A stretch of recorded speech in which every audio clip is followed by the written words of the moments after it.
Welcome to Hope Through Hard Stuff, a podcast from Winning at Home. Please welcome your host, speaker, and award-winning author, Steve Norman. Welcome back to Hope Through Hard Stuff. My name is Steve Norman, and it's my great privilege to have as our guest today, Jenny Moeller. She is an emotional support program manager and family resource specialist at the New Day Foundation for Families. She's also a grief consultant and a professional mom. Jenny, thank you so much for joining me today. Thanks so much for having me. I appreciate it. So Jenny, for those of us who might not be aware of titles like emotional support program manager and family resource specialist, or don't have any idea what New Day is, can you just give us a thumbnail sketch of who you are and what you do in that capacity? Absolutely. So New Day is an amazing nonprofit organization that serves all families in the state of Michigan who are impacted by cancer. And I have the honor and privilege in talking to families about financial needs. We do grocery support, and then I was brought on specifically to develop our emotional support program, where I am the bridge between our families who need help processing what they've been through and connecting them to therapists in their area. So how did you come across New Day? God's timing. Okay. Seriously.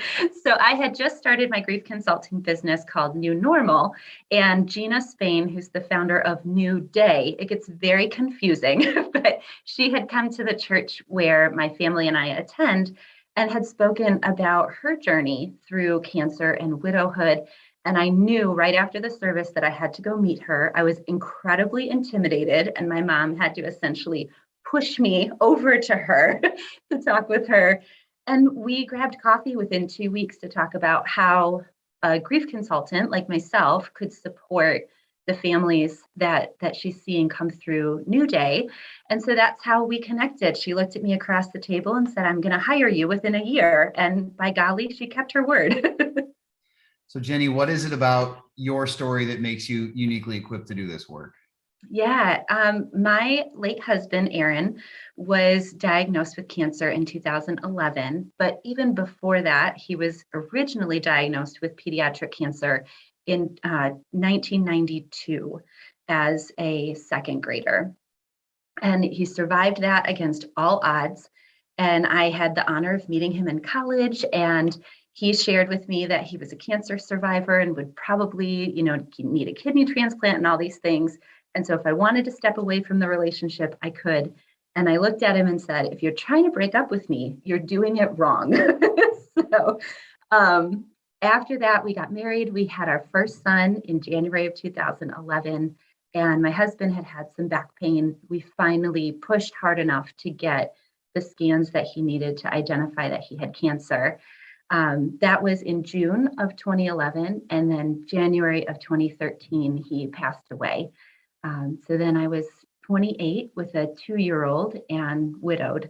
So from there, I had a heart for widows, especially those who were younger like myself with kids that they were trying to navigate their child's grief on top of their own grief. And I just had them over for dinner and we would do play dates and kind of normalize it.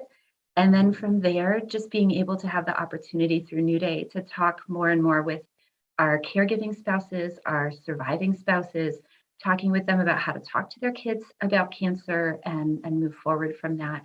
Who are the people who came alongside you in the early stages of grief? Well, my parents, definitely. They have been an incredible rock for me. When we were grieving through our cancer journey, it was definitely our church.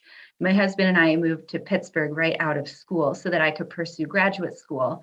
And we had no family in Pittsburgh at all. And it's a funny story because it was neither of our first choice to go to Pittsburgh. Don't tell them that. But of the other schools that I was accepted to, there were negatives of both. And we both wanted to serve each other. So instead of just saying what our top choices were, we both conceded thinking that Pittsburgh was the other person's first choice. So that's how we ended up in Pittsburgh. But God works in such beautiful ways because, like I said, in 2011, he was diagnosed with cancer. I graduated with my master's in 2009. He graduated with his master's in 2010. And then here we were a family experiencing cancer. Well, the type of cancer he had was sarcoma, and the top ranked sarcoma clinic in the US was 15 minutes from our townhouse where we lived in Pittsburgh. So, it just is wild the way that the Lord works. And for the people who came alongside you, what did they do? What did they do well? What did they do right? Yeah, our church family jumped right in. They had people coming and making sure, every Sunday they were making sure we were okay. How are you guys doing? Do you need food? Do you need support? Our small group just constantly was praying over us. Anytime he had surgery, our church set up a 24-hour prayer vigil. So when I'm up at 3 a.m, terrified of what's coming the next day, there was someone that was praying for me. And it was such a beautiful example of stepping in the gap and, lifting us up. It wasn't all on us to pray through this. It wasn't all on us to figure this out as a newly married couple and new parents, but that we had people coming alongside us. When he got really progressed in his disease, I had a toddler at home. So if my husband had pain crisis and we had to go to the ER, well, my 18-month-old was coming to the ER and I always kept, snacks and toys in our diaper bag just in that instance that we had to go. And it got to the point where friends of mine realized that I was calling like 10 different people on our way to the hospital to figure out who could come and meet me at the ER to take Ben home. And so they set up a call tree. So if I needed anything, there were 2 people I called, and then they called people from there to come and step in. We had people, when he was home on hospice, come and give us haircuts in our house so that we could still do those normal things. My parents moved in with us. They cleaned our house. I mean, it was just wonderful. In my grief journey, after we moved back to Michigan, I went to a program called Grief Share at Kensington. And there was this really lively woman, very big personality, loved talking to people. Her name is Karen Roner. So she is just wonderful and walked alongside me from that moment, because I started in that program 2 weeks after he passed away, which is really, really soon. But I needed that. I needed to make sure that I was processing my grief and not stuffing it. Because as a mom, especially of littles, you're just like, okay, I'll deal with that later. We got to do breakfast, or he needs something. So it was great to have Karen walking alongside and saying, like, hey, how are you doing with this aspect? What are you struggling with? Here's some ideas to process that. And Karen had walked that path as well, correct? Yeah, she did. Yep. She was, I want to say she is almost 10 years ahead of me. Okay. In that journey. And then how long, Jenny, between when you lost your husband and when you started help kind of paying it forward the way that Karen had done for you? What was that road like? Yeah, I am not super patient when it comes to like moving things along. I can be really patient until I want it done.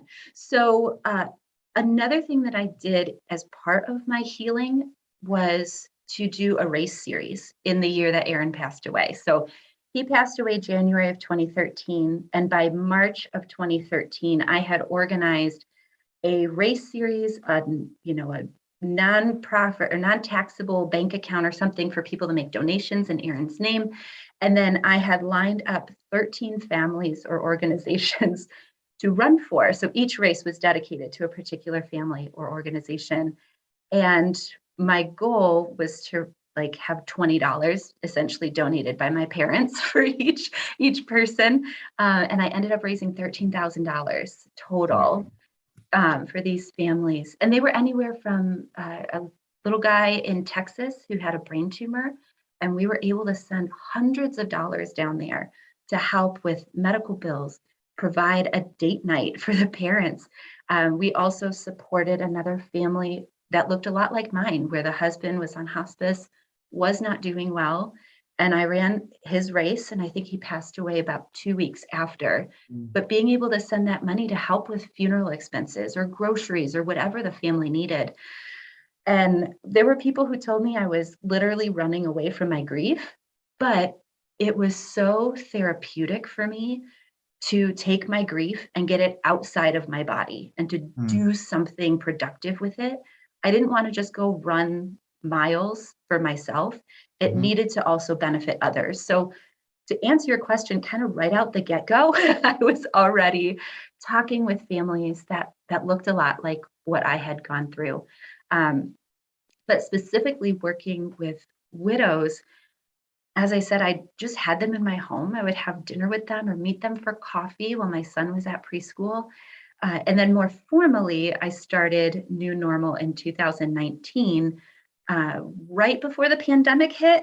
And so, it was a very, again, God's timing. You had people grieving who had lost a spouse or fiance or a parent who are now isolated. They're stuck away from their support system.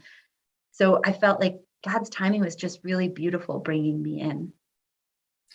Talk about some of to the extent that you can, talk about some of your work with clients. All of us have friends or family members whose lives are being ravaged by cancer.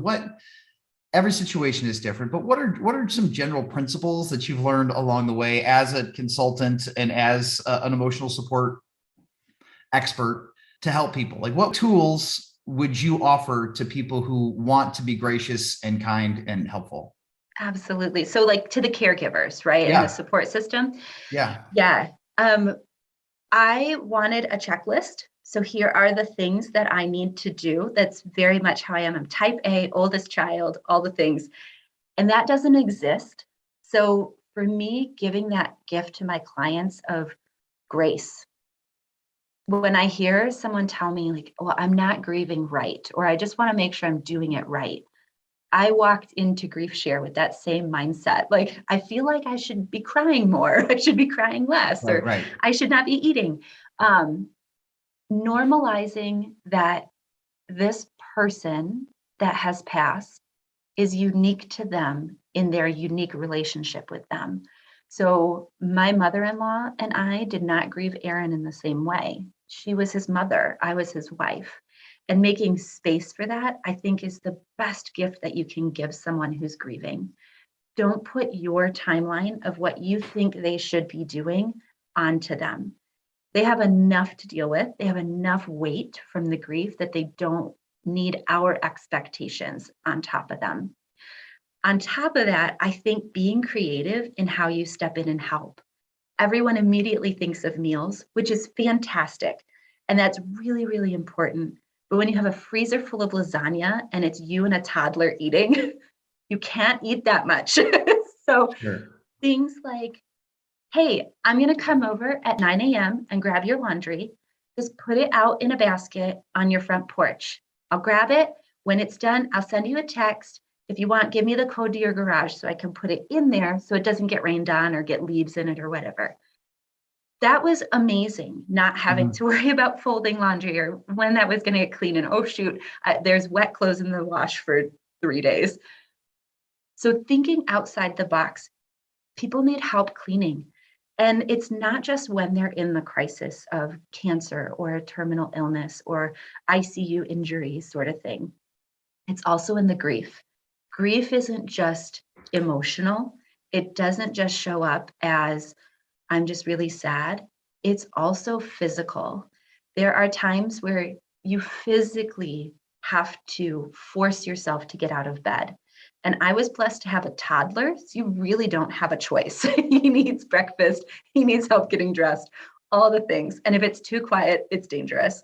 So I had something that I had to get out of bed for.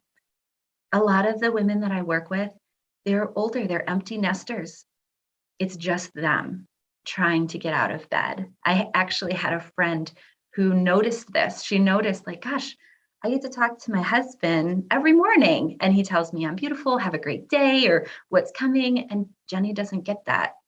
Now, my husband used to serenade me with ridiculous songs every morning in like 80s rock ballad tunes. So I really, really missed having that connection in the morning. So she Sure. would send me texts like, hey, your butt looks great and you're going to do awesome. you know, um, those little creative ways meant so much. And I think too, what I would say is it's not always how big can you serve. Sometimes those texts in the morning that just say, hey, I hope you have a really great day and I'm thinking about you. Or if you know that that person used to call their husband or their wife or their parent or child on the way home from Mm. work, call them on their way home from work, because that's a routine, that's a gap, that's a hole that's missing for them. And you could have the opportunity to fill it. It doesn't feel big. It doesn't feel sparkly and spectacular. You're not fixing it, but you're helping to hold them up until they can stand on their own again. Jenny, talk about your faith journey. How did you walk that from diagnosis to Aaron's passing to even today? Yeah, it was tricky. I was thinking about this the other day, that I had to fight really hard for who I knew God to be. There were a lot of times where I felt like God was like this cruel jokester, if you will. Mm. I would pray, Lord, I pray that Aaron would never hear that he has cancer again. Mm. And 2 weeks later, we would find out he has a recurrence. Or, Lord, I really pray that this chemo would work. 2 days later, we find that it's not working. It just felt like not only was the answer no, but it was like, oh, that's a good idea, Jenny. I think I'll make that happen, which is not who God is. The Bible tells us that our God is love. And I had to really, really hang on to that, because there were times where I would slip into that darkness of, how is it loving for my 28-year-old husband, who was told he could never have kids, to find out that he has cancer when we just had a kid against all odds? How is that fair? How's that loving? And to recognize that there are things God's doing in that we could never see from the start. And my husband had a very, very strong faith. He actually came to know Jesus personally for himself through his cancer journey as a kid, as he watched all of these kids that he shared rooms with pass away from the same disease he had. His question wasn't, Lord, why me? Why do I have this disease? Why do I have to go through these surgeries and this chemo? His question was, Lord, why me? Mm. Why do I keep surviving? Why do you have me live? Why am I now disease free? What are you going to do? And it was such a shift in perspective for me as we were going through this, that he was such a great leader to shift that focus from me to not, gosh, this is so hard. I wish we didn't have to go through this, to, wow, we would have never met this person we're meeting in chemo in the grocery store. And now we can share hope and faith and Jesus and joy. And it sounds crazy that you can experience joy in a chemo suite, but you can. You meet people in their darkest moment, in their scariest time. And when you come, even with a smile, you're bearing the image of God to them. And when we went through cancer, I kept a blog initially for our family who was out of state to keep up with Ben. But once Aaron was diagnosed with cancer, it shifted to his cancer journey. And at the end of every post, I would put prayer and praise, because we were committed that no matter how many things we asked people to pray specifically for, we were also going to find things to praise God for. So, one day we had chemo and we were supposed to get scans. A 2-hour day turned into an 8-hour day. And our praise was everything was in the same building. We didn't have to go and fight traffic, go to separate buildings. It was a little thing, but that's what we chose to do. And I did the same in widowhood, recognizing like, yeah, I have been a stay-at-home mom this whole time. How am I going to provide for us? How am I going to make this happen? But my son and I looked to see, where can we be generous and give back in other people's time of need with what we have? We may not have much financially to make donations or things like that, but I was still a stay-at-home mom. Yeah, I can babysit your kid while you have to take your mom to the hospital.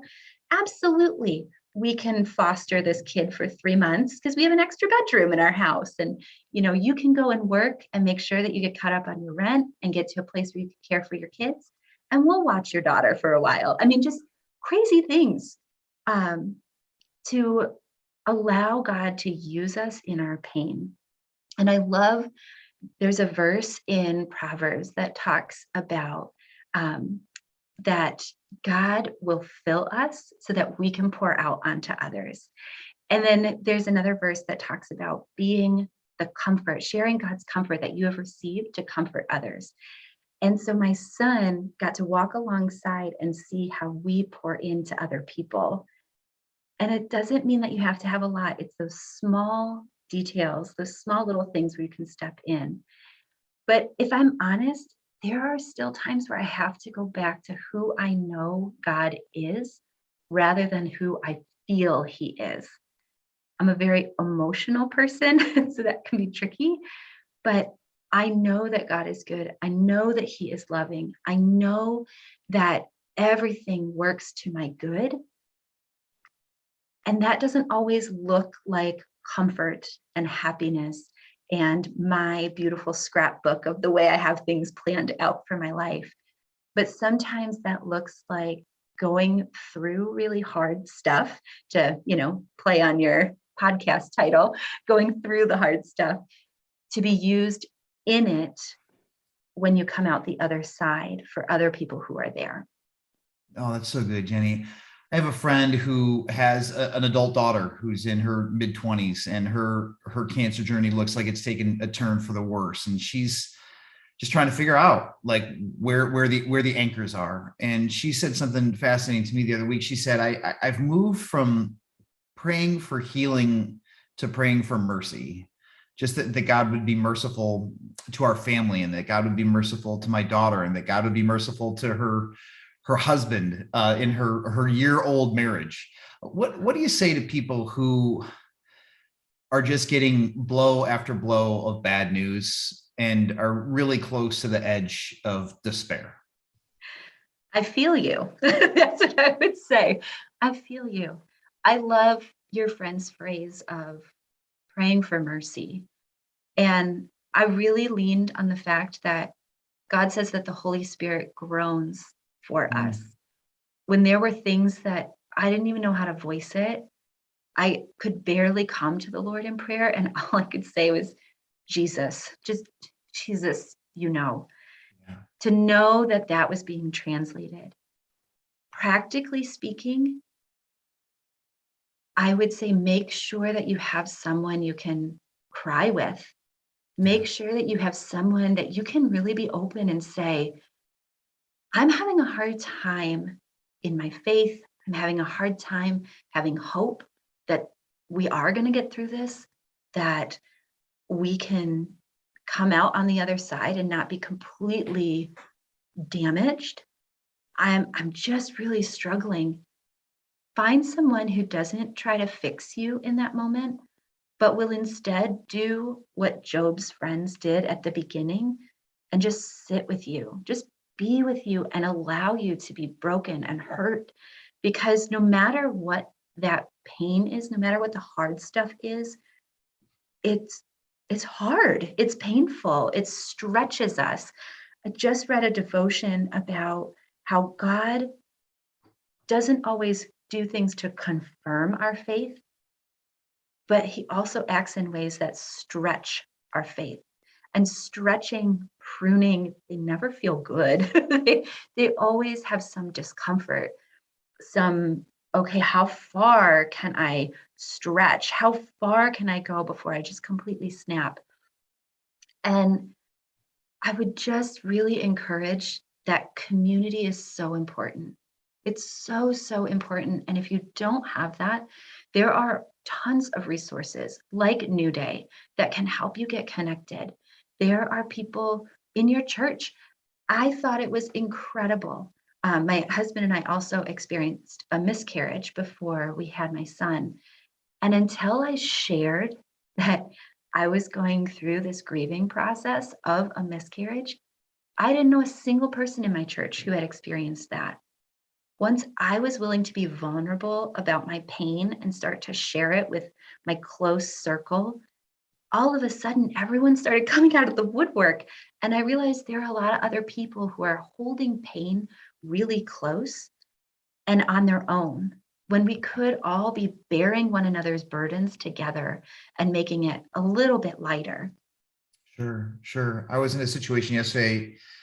I do some on-site wellness consulting with businesses, and there was a particular employee who was just stuck with some personal issues that he needed to clear if he was going to thrive professionally, but he hadn't been candid about what some of those were. And when he finally opened up to his bosses, they said, we want to help. Like, we'll give emotional resources or professional resources or financial resources to get you over this hurdle. And he got overwhelmed. I think that there was a part of maybe his backstory or culture story that said, like, if he asks for help, that's a failure. And for us to be able to say, there are 3 hard words, but there are 3 really useful words that move us towards healing and maturity. And those are, I need help. The Lord brought me to a place where I was completely emptied of myself. I had no strength to continue to lean on my own self, that I had no other choice but to lean on him and those that he put around me. I think it takes courage. And that's what I tell my families when I work with them with New Day and through my grief consulting, is it takes so much courage to take that first step to say, something's not right. I need help. I don't know how to do this. Can you walk alongside me? And a lot of times, especially when we talk financially with our families at New Day, they'll say like, oh, no, I'm sure there's someone else who needs help more than me. Right. And that might be so. You might not have a spouse with cancer. You may not be grieving the death of a parent. You may not have a child with a severe illness, but you might struggle with depression. You might have lost your job. You may have not gotten that scholarship that would allow you to go to the college that you wanted to pursue your dream job. Those are all losses. Those are all hard things that you need help processing. You need help getting to the other side of that towards healing in a healthy way. That's so good. Jenny, thank you so much for your time. Before I let you go, can you tell people how they can find out more about the grief consulting and New Day? Absolutely. So New Day, you can go to foundationforfamilies.org. Okay. And to find out more about my New Normal Grief Consulting, you go to newnormalgriefconsulting.com. Great. Jenny, thank you so much for your time. I really appreciate it. Absolutely. Thanks, Steve. You've been listening to Hope Through Hard Stuff. Thanks so much for joining us, and we'll catch you next time. Thanks for listening to Hope Through the Hard Stuff. If you liked what you heard, please remember to subscribe to it, rate and review it, and then share it with others. Winning at Home offers hope through counseling and coaching, motivational speaking, community events, and other media resources. If you believe in what we do and want to support us in our mission, consider making a donation at winningathome.com.